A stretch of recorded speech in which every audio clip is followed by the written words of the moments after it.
Morning! Happy Sunday! So ngayon po magasimba po ako. Nasabi po, nabanggit sa akin kasi ng katrabaho ko na mayroon daw simbahan dyan. Pero Catholic Church. So pwede na ako magsimba doon kasi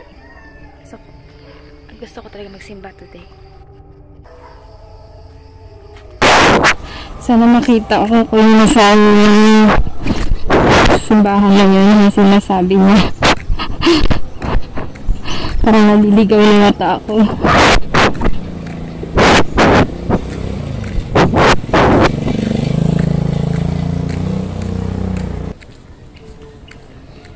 Ganda pala sa area na ito. May mga talip pa. Tapos ito yung school nila. Saan pa yung crossing na yun, ha?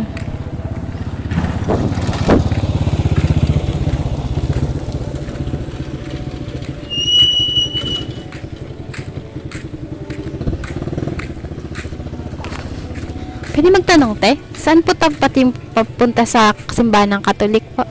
Huh? Saan po yung simbahan ng Katolik dito? Ito yung daan na to? Thank you, ha?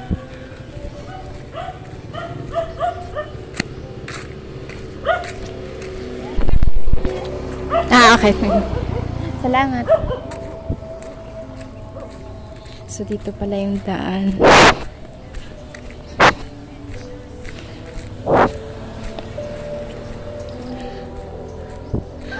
Nakaraang mga weeks pa talaga ako nag-survey kung may simbahan dito ang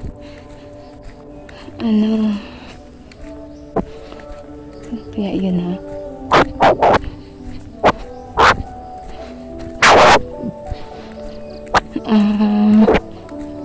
The Church of Jesus Christ of Latter-day Saints, pero maraming nakapagsabi sa akin na wala.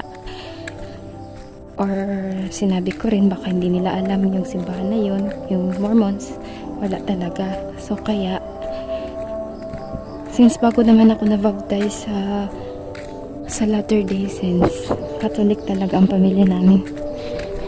Ako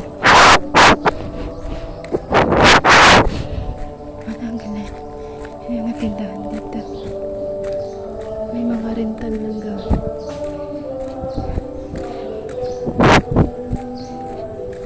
Saan ba yun?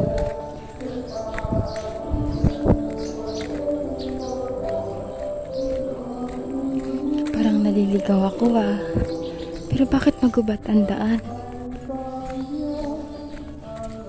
Kuya, pwede magtanong? Saan po ang Catholic Church po? Yung simbahan ng Catholic po, saan po? Ay, ito, diretso lang po. Tapos po. Kaliwa, Okay. Yan lang po yung simbahan dito? Sige, thank you. So, nagtanong po ako ulit for the last minute kung yan lang ba talaga ang simbahan dito at sinabing oo, yun lang. Yan na nga pala yung nagatugtog.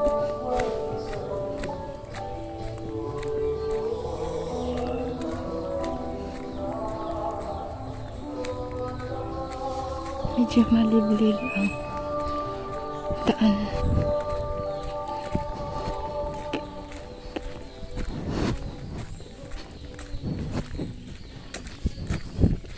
Hello po, good morning. Saan po ang simbahan ng Katolik po? Saan po yan? Malaki po yan siya? Sige, thank you po. Thank you po. Bakit kasi dito ako nagdaan? Saan ba ako Ay!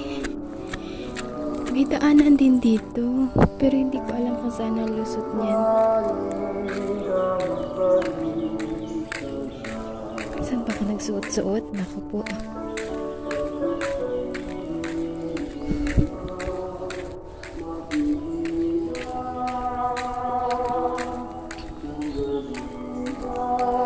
Saan ba yun? Yun yata. Ayun. So, dito ako dadaan.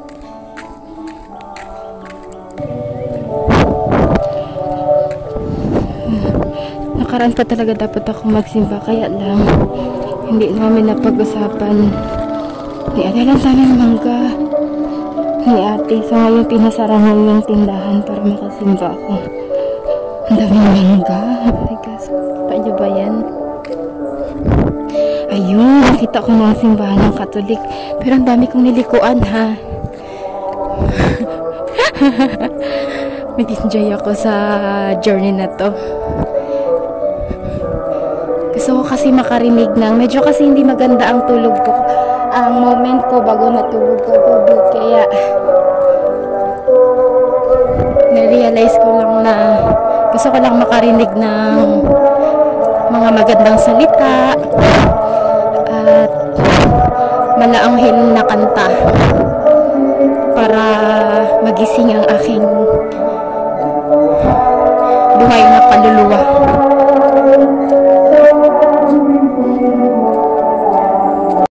Dito na ako. Grabe, maga yung mata ko talaga.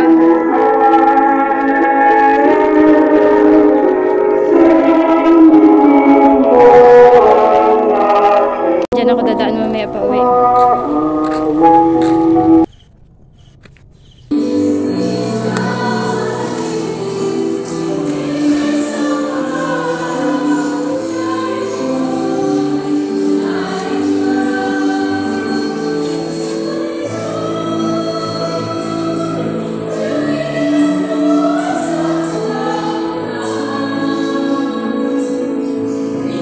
Three hours later. Nako.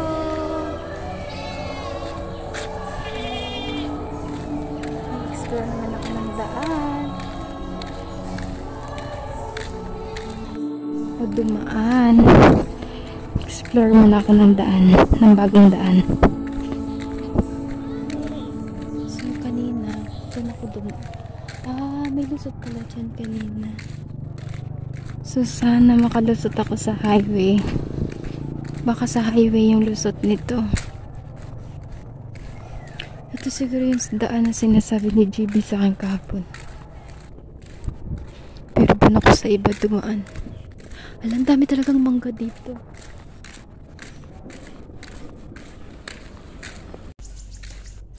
Ay, pauwi na yung mga Catholic.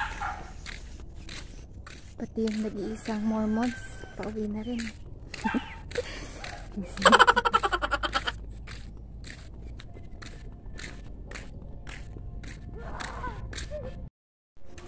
Highway na pala ito.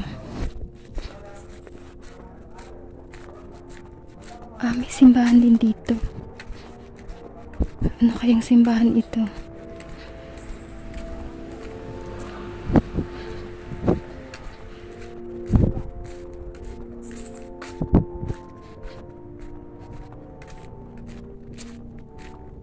Next time po. Iglesia. Highway pala na to. So siguro kahapon, ito yung sinasabi ni JB sa akin. Diretsuhin ko yung daan, pababa, tapos paliko diretso na. So ito, may Kingdom Hall din of Jehovah Witness. Ayan. Tapos yung lusot ko doon.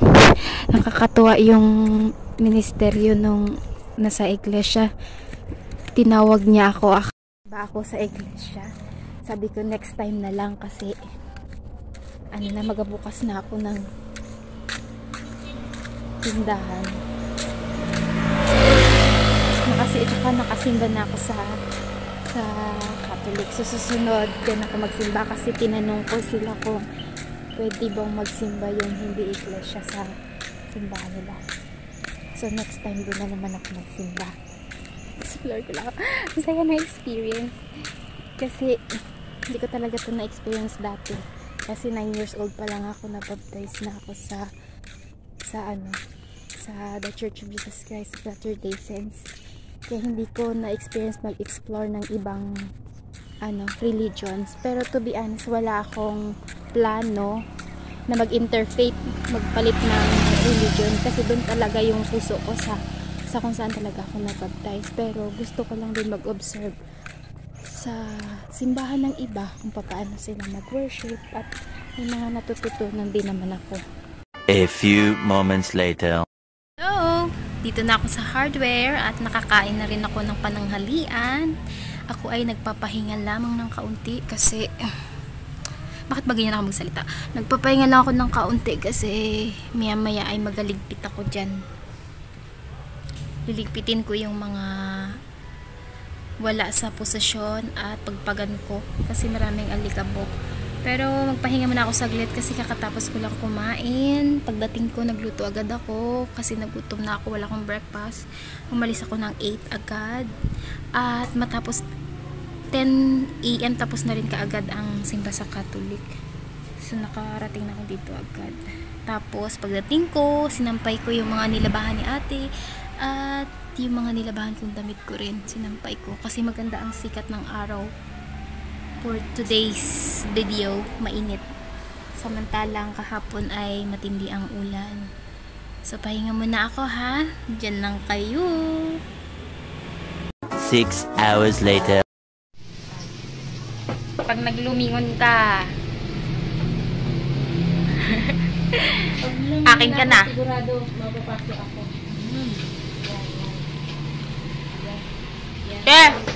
Sarap. Sarap din. Kinukuhaan kita ng video din. Hindi, kinukuhaan kita ng video. Hindi ka nag-react? Okay lang sa'yo?